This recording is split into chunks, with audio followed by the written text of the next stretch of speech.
അല്ലാഹുവിന്റെ പ്രവാചകൻ ചില ഉപ്പമാരെ കുറിച്ച് പറയുകയാ. അല്ലാഹുവിന്റെ കാരുണ്യം കിട്ടുകയില്ല.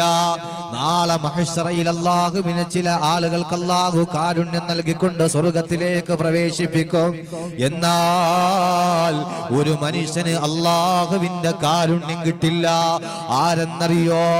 തന്റെ മക്കള് തന്റെ കൺമുന്നിൽ തെറ്റ് ചെയ്യുകയാണ്, തന്റെ ഭാര്യ തെറ്റ് ചെയ്യുകയാണ്.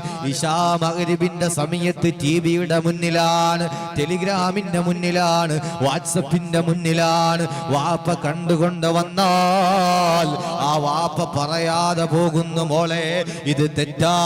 തന്റെ ഭാര്യയോട് പറയുന്നു ഇത് തെറ്റാ എന്ന് പറയാതെ ആ വാപ്പ അങ്ങ് നടന്നു പോയാ പിതാക്കന്മാര് നാളെ അല്ലാഹുവിന്റെ കാരുണ്യം പോലും നമുക്ക് കിട്ടുകയില്ലെന്ന് ആദരവായ പ്രവാചകൻ നബി മുഹമ്മദ് മുസ്തഫ